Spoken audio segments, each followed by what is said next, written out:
Hello, good morning. Just before I start, I wanted to thank AudioKinetic for inviting me here today.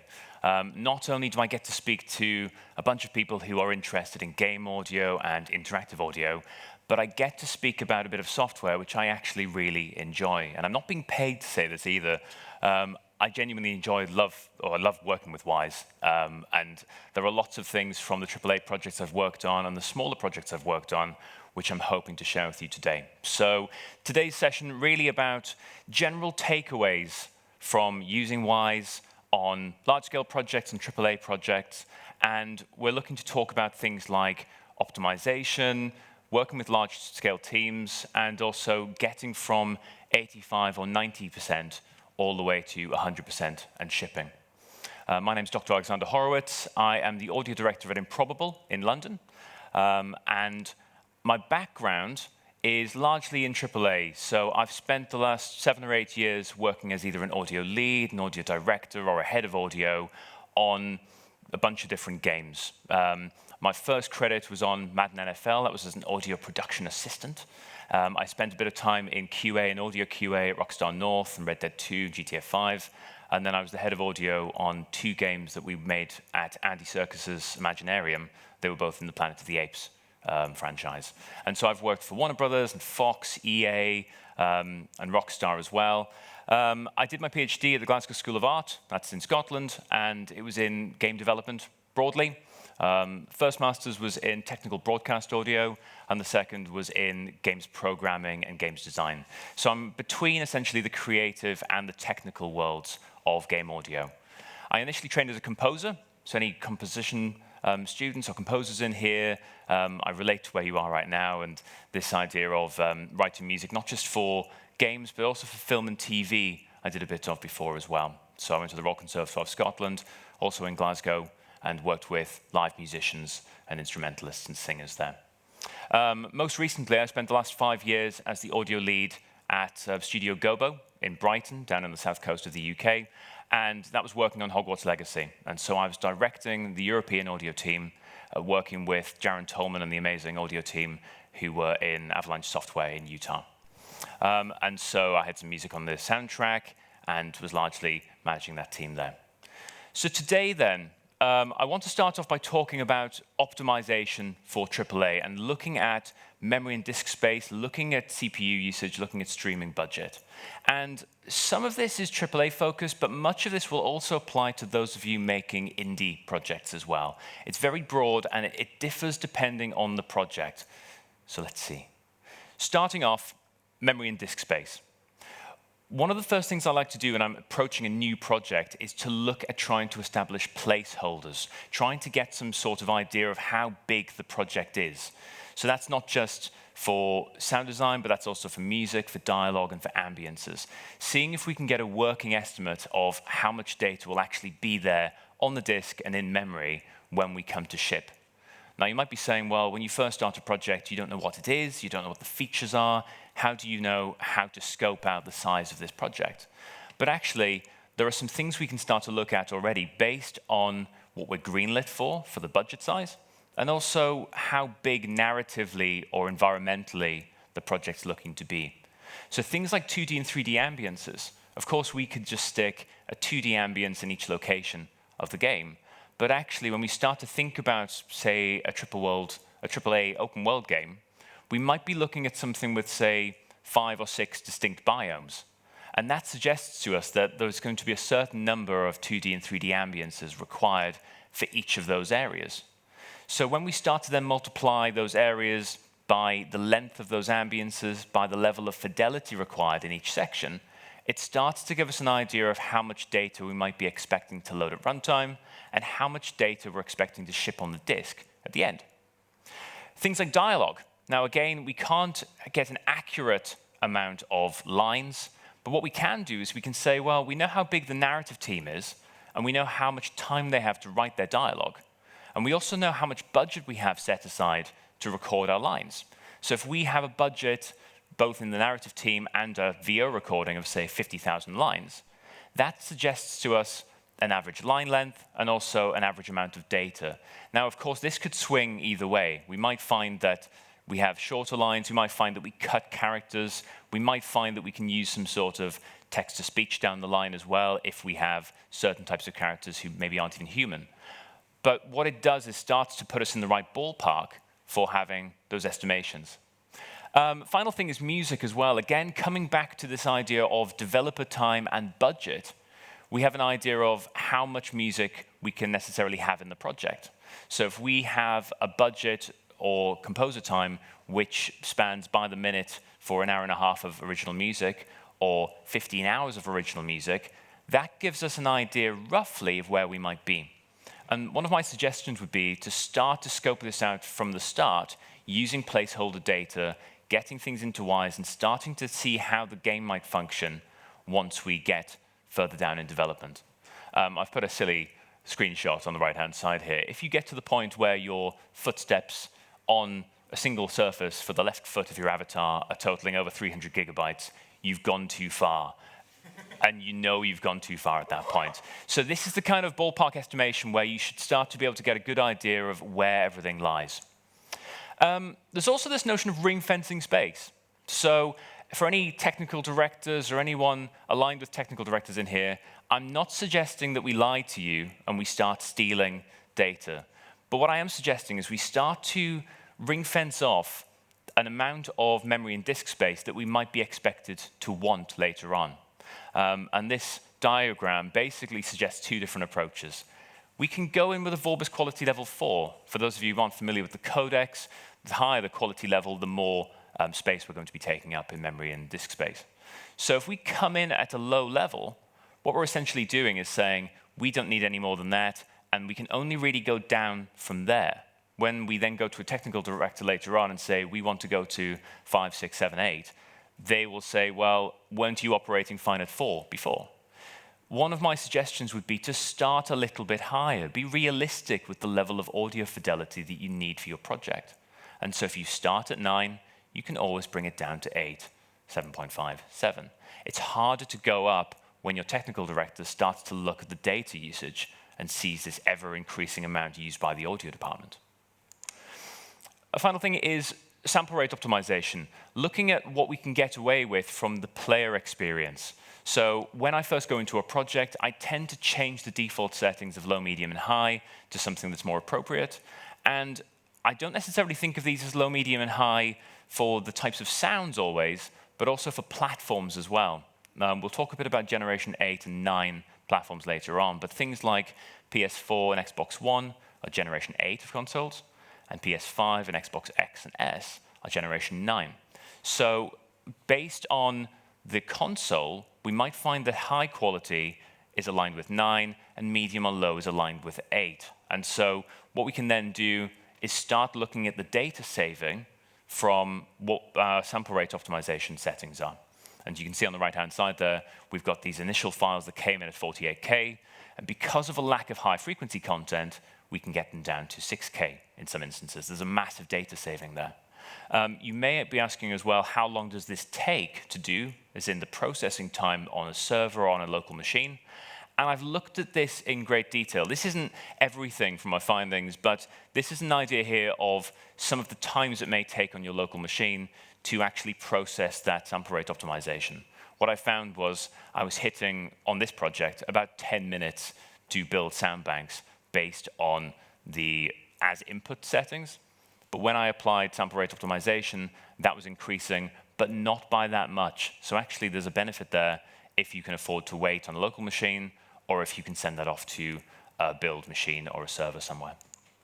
Another thing you can do directly in Wwise is start to look at queries. We'll come to queries a bit more later on, but having a look at reducing your assets using queries.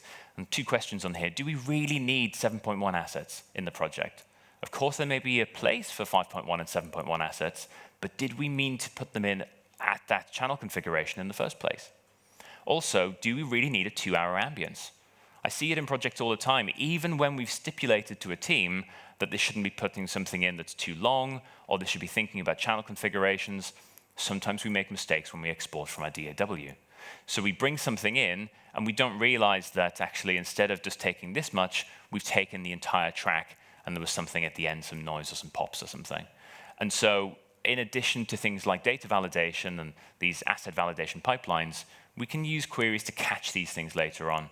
And what I tend to do is go into my queries, and these aren't fancy next-level queries. These are just the vanilla queries that come out of the box, and starting to add in things like channel configurations, looking for channels where we have additional LFEs for no reason. Maybe we've got a 3.1 asset in there. Did we mean to have 3.1 assets in there? It doesn't look like we should do. We maybe have a 5.0 asset in there. Did it mean to have an LFE channel? So all of these different things, starting to build out your queries early on, and the same with duration of assets as well. Starting to say, do we really need music that is over a certain length? Could we have split that music up into smaller chunks so we can make more of it in an interactive music way?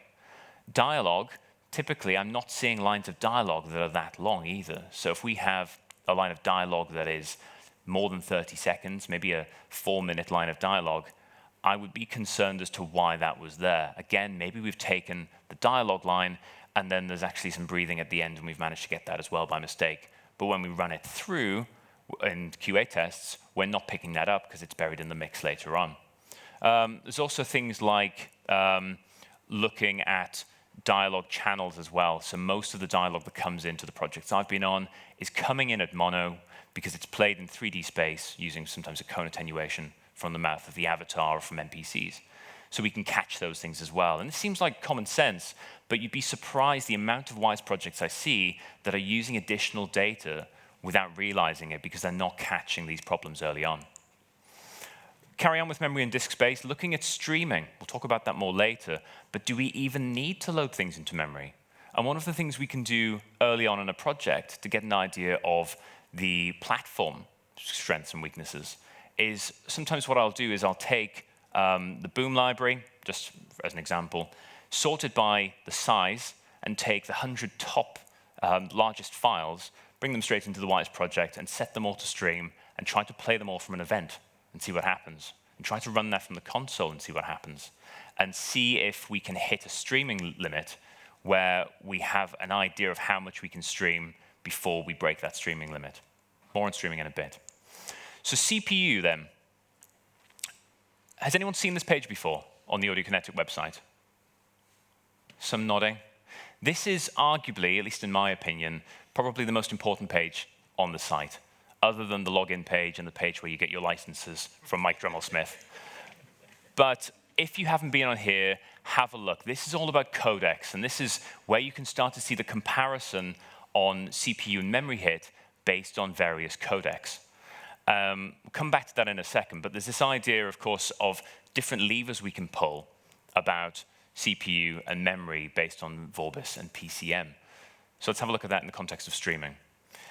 Other CPU things, we talked about Strata before having 6 variations as default, and actually that's what I tend to use, coincidentally, when I'm looking at generally variations for, say, footsteps or for Foley.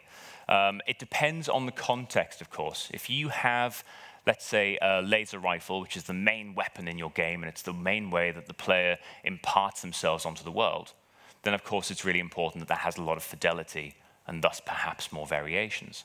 But generally speaking, I find 6 variations tends to work. And we can always reduce some of those in the actor mixer hierarchy. We can just uninclude them. We can bring them back later on. We can also include them and uninclude them based on project and based on the platform we're going on to. So if we're looking at Gen 8, maybe we start to dial that back. Maybe for Switch, we start to dial that back. And then maybe for Gen 9, we put that all in, all of the variations there. For effects rendering and auxiliary bus usage, we're looking at standard practice. So if you're not using RTPCs for your effects, then make sure you're rendering them. And you can catch this using queries. You can also catch this using the integrity report as well. But make sure those things are happening because, again, these are things that I see quite a lot where if someone is working and they're being creative and they stick an effect on and they just forget to render things. So there's this idea of additional CPU being thrown away there rather than doing that offline beforehand. Coming back to streaming budget then, we talked about limits there, how much we can stream. And we can find the data for different consoles and platforms online. We can also test those hands-on as well. So the considerations between Gen 8 and Gen 9, between PS4 and PS5, obviously other consoles are available, but having a look at what we can stream, and how that can thus help our project. And so when it comes to CPU and memory, now I'm not necessarily suggesting that we have our entire project in PCM because it will bloat our disk size and our memory size, but can we reduce the CPU hit of decoding Vorbis assets by putting some of our most common assets as PCM? Maybe that's an option depending on what your project is. When it comes to memory, can we use sample rate optimization and Vorbis codecs to reduce our memory hit as well? And so coming back to that page on the side, looking at that relationship between PCM, Vorbis, and memory and CPU.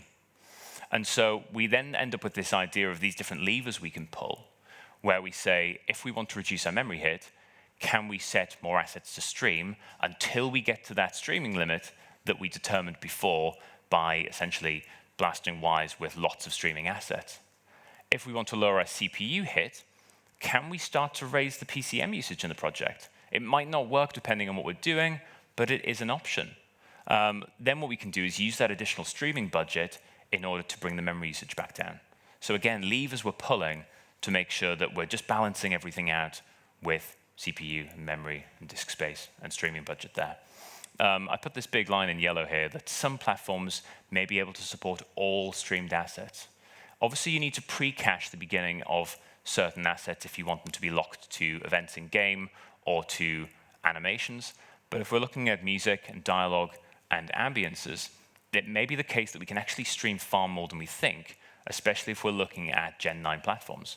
And so depending on your project, especially I'm thinking about any indie developers in here who might be struggling with memory size, think about how much you can stream. If you don't have that many concurrent voices, maybe you can stream everything. Give it a go, see if it works. Looking then at AAA team considerations. And what I want to go into here, just briefly, are things about work units and generally project architecture. One of the things I always try to remind teams, especially setting up Wwise projects, is that work units don't cost anything. Of course, it would be a great business model if AudioKinetic started to charge by the work unit, but based on other companies in the minute, I don't think that would be a good idea. So use work units liberally. Don't be choked by a lack of them. So I would expect a large project to have anywhere from 400, 500 to 1,000 work units in the actor mixer hierarchy alone. And so when it comes to something like weapons, say, in the actor mixer hierarchy, I'd expect a weapons work unit, but then each individual weapon, I'd expect a work unit there. And within there, it might be that the firing, the reloading, and the handling of that weapon, using a rifle here, for example, but the idea of each different type of asset there would have its own work units as well. And you might say, well, can't I just use actor mixer objects instead? You can, but you don't get the ability to then divide that out between a larger team in your source control. And you start to get Slack messages between team members saying, can you check that back in? Can I have this, please? And there's a lot of extraneous conversation there. There's a lot of backwards and forwards when we can actually just split the project up far more liberally.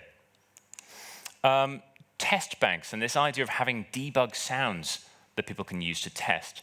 I see it a lot where developers will bring in their own sound every single time they want to test something. And maybe they don't even save. Maybe they just do this locally, and then they throw it away. And so every time they're looking to test a new integration, maybe they're trying to build a new blueprint or something, they end up having to do the same work over and over again. What I would recommend they do is to actually set up a debug work unit at the start, which has sine tones and white noise. I've got some silence in there, but also things like it might be some birdsong or some music or some typical ambiences, things they can use to test that they know are robust and that work. And that means that when they want to check that something works across different areas, they know it's the blueprint that's at fault, or they know that it's the Unity integration that's at fault. So rather than bringing individual things in each time, rely on a bank of events and assets that are already there that you can share amongst the team. Another thing is to give people their own spaces to work, their own sandbox, if you like, that they can start doing work in. And it's one of the first things I do when I start up a new Wwise project, is to get everyone on the team, even if they don't use Wwise that much, and in the actor mixer hierarchy, in the queries section, maybe even in events and sound banks, is to give them their own work units and to start to say, this is your place, and I won't touch it. It's this idea of, again, ring-fencing your own area that's yours. And with queries, for example, what I tend to do, because I'm going in and creating these queries, looking at channels and looking at durations of assets, some other people on the team might say, well, actually, there's something I want to do with durations that isn't like the one that's already there. So they go into my work unit for queries, they copy it, they duplicate it to their own work unit for queries, and then they start modifying it, rather than modifying my place. And so there's this idea of just having separate tables where people can do their own work, essentially. But of course, we can all see it. It's all essentially public because it's not on the local machine. It's pushed into the shared project. And work unit names, another really common one, and it seems like common sense, but if you're working with a large team and you aren't documenting every single event and asset and sound bank, then you need to start to rely on the project structure that's inherent in your Wwise project to keep everyone on track. And that means things like the actor mixer work units, the events, the sound banks, and through here to, say, the content browser, all need to have the same name, in my opinion. I would keep this flow through so that you don't get lost trying to find an event that doesn't correspond to the name of an actor mixer object later on. It can get very, very confusing when you are 3, 4, 5 years into development with 20 or 30 people having actively touched the Wwise project in the last few months.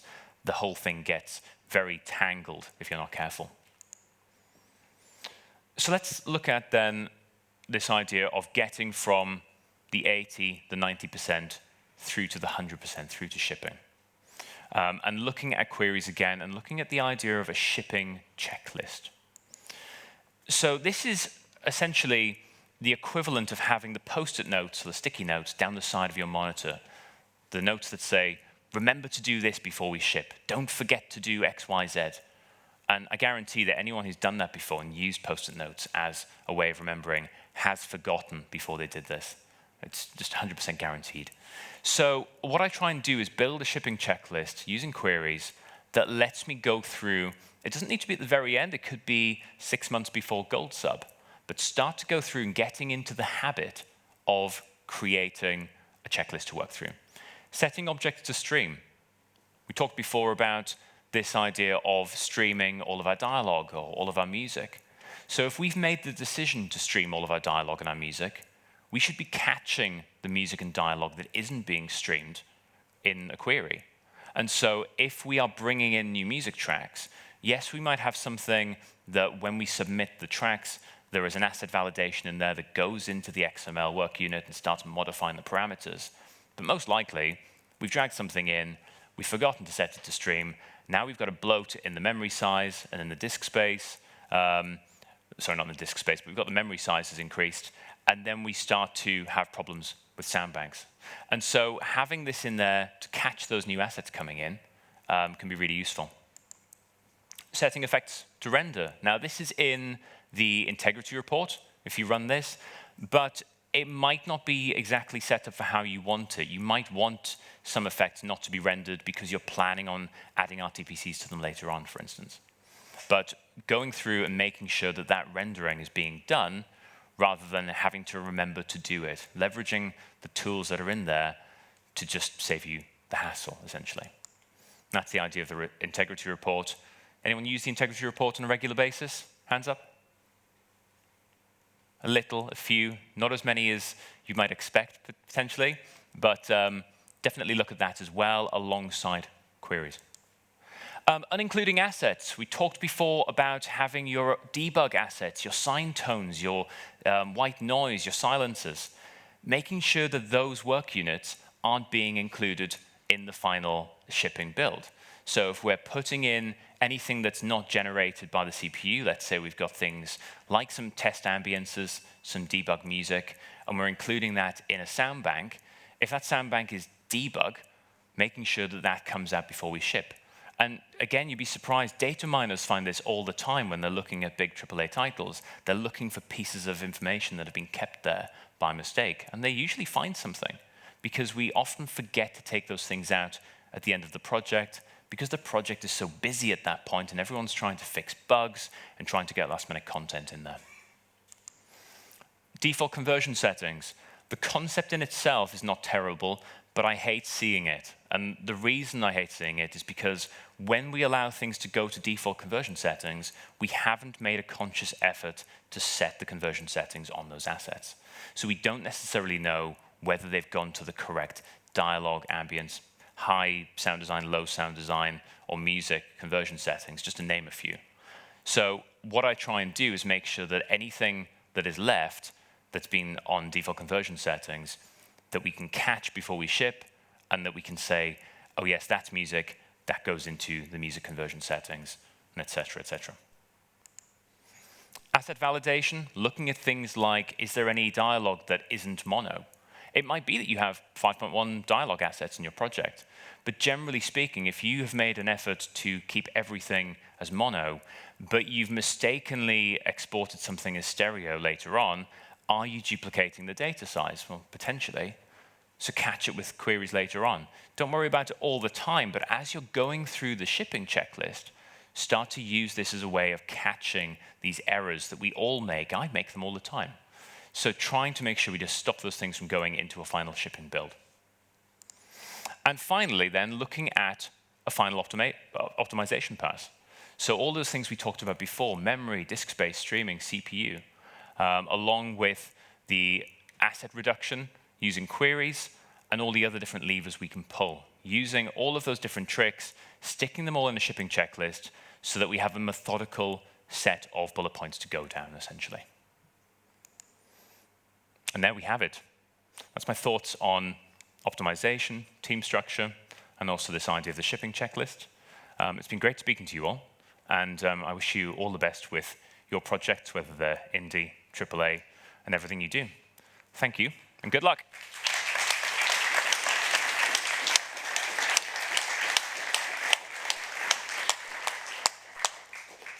Who's first to trying it? Oh, really? No questions? Oh, yeah, all right.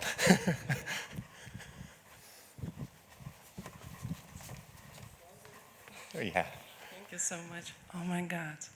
I'm talking into the pillar, right? OK, thank you very much for your talk. It was like super valuable. I noticed a VR game among other games that you made, Planet of the Apes, something like that. Could you please tell whether there are any like drastical differences between optimizing audio for VR game in comparison to other games? Absolutely, yeah. So Planet of the Apes VR was on Wwise as well. And it ran on Oculus and Vive and PSVR 1, not the 2. And actually, CPU is a major issue there, running on VR, because if any of you have developed for PSVR before, the CPU is just not the same as we had for using Oculus and Vive with PC.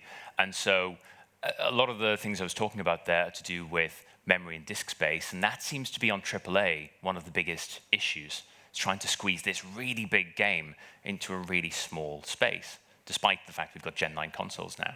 But developing Apes VR on PSVR, CPU became this massive thing, and so it's starting to look at concurrent voices, starting to look at trying to use priorities, all of the stuff that you see in that advanced settings tab when you are going through your actor mixer hierarchy. And it's the same type of thing, trying to follow all of the logical steps and trying to then look at the profiler and saying, what is taking my CPU hit at the minute? What are the main offenders here? And so things like ambiances, yes, we use 3D spot emitters there, but we were relying on quad ambiances, and I believe in ambisonics in some cases as well, that were locked to the player's head, trying to reduce the amount of voices we had in the world because it was just causing too much of a hit on the CPU. Thank you so much. Thank you. Cool. Right. Can't wait to throw it at Houston. Thrown it. Hi, thank you so much for your talk. I was wondering, if such a big project or can you recount a moment where something did slip through the nets? Like, how did you catch it, and how did you remedy it? I can imagine it's such a huge game. It's so hard to find something. Yeah. Generally speaking, with Hogwarts, we managed to catch a lot of these things along the way, using the things I've talked about there. So looking for long assets. And there were long assets in there. Sometimes it was music, sometimes it was ambiences. But you'd be surprised that because there's so much going into the project, it can very quickly get to the point where you find all of these assets that weren't put there out of neglect necessarily, but someone was just working, they were being creative, they were trying things out, and suddenly you've got a 20-minute ambience in there. And you think, that's fine for now. That's fine when we're 2 or 3 years away from shipping. But obviously, as that time before Gold Sub gets smaller and smaller, you get to the point where you need to be concerned that that doesn't happen. And so you can do things like build the asset validation pipelines where you're actually checking things using proprietary tech. But again, running these things weekly, maybe going through a shipping checklist every week, start of the week, Monday and Friday, and just checking that nothing has slipped through. So ultimately, yes, stuff slipped through the net, but we managed to catch it just by being methodical and not relying on a paper list 2 weeks before we ship. Awesome, thank you so much. Cool. You've got somebody up there. Can I throw it? Yeah, let's do it. Yes. Good catch. Nice throw. Hi, thanks for the talk. My question is on audio compression. I noticed you mentioned Vorbis. I don't know if you referring to Opus as well. But just basically, how do you, in the end, decide what your final compression is going to be? Is it just the highest possible quality with the lowest hit on memory? I love this microphone, by the way. This is fantastic, just watching you all talk into a pillow cube. So Vorbis goes from 10 as the highest quality to -2 as the lowest quality. And one of the things that I've tried on projects before is actually using the best, or rather the most successful sample rate optimization settings, along with Vorbis -2. Just basically cranking everything to full compression. And it sounds utterly terrible. It sounds atrocious. So we know that doesn't sound good. If we put Vorbis all the way to 10, and we have a listen, and we turn sample rate optimization off, it sounds great. Sounds fantastic. So we know that the correct answer lies somewhere between the top value and the lowest value. That's obviously common sense. In between there, it depends on the project, but really what we're looking for is the point where we notice the quality experientially, as in from the player experience or from our ears, starts to degrade. Obviously, as soon as we bring that down from 10 to 9.5 to 9, we are losing some of the fidelity of the audio. But can we tell in a mix? I'd argue no. But there is a point when it starts to cross that threshold. And so ultimately, like all good sound design and music, we need to use our ears. We need to go back to listening and experiencing the game from just an acoustic perspective, rather than always relying on the profiler to tell us whether our game sounds good or not. So going back to A/B testing, doing play tests, you'll tend to find that, say, people in this room who are in audio will notice much sooner than people who are in other fields. And I'm making a generalization there. I don't mean to be unfair to the designers and the artists I've worked with, because some of them have fantastic ears and also write their own music and things. But those of us who spend our time around audio all the time will start to notice, we'll say, that's it. That's when I've started to hear the high frequencies have been lost, or I've started to hear the degrading's gone too far. So try it out. Start off at the top and bring it down. And again, that thing we talked about with technical directors, they're always going to squeeze you. On a large project, they're always going to take you from where you were lower and lower and lower. And if they had access directly to that value, bearing in mind they might not be able to hear what we're hearing as well, they're going to turn it even further down. So it's about that balance, starting off nice and high, bringing it down slowly until you know that it's gone too far, and trying to hold off for as long as possible against technical directors.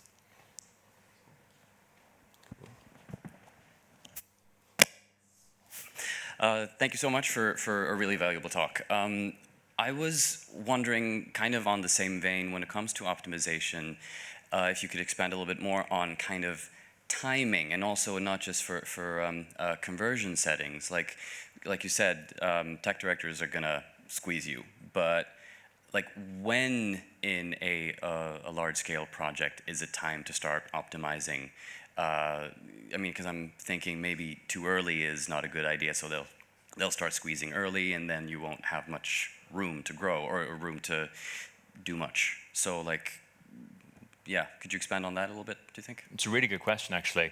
I think it's about laying the framework or the groundwork right from the start. So don't worry about optimization in the sense that you have to start doing those A/B tests we talked about there right from the start, but get everything in place right from day one. All the stuff we're talking about there, your shipping checklist, your queries, start making sure that you're following best practices right from day one so that as you go through the project, it's easy. You just have to follow the things that you already set up. And then you'll find once you're at the full capacity in that all of the features have been created, the environments in the design have essentially finished, apart from mission tweaks and that kind of thing. You've got a lot of your actual content in there, not the placeholder stuff that we decided 4 or 5 years ago, but the actual final shipping content. And at that point, I would start to think about optimization. It's a bit like the mix.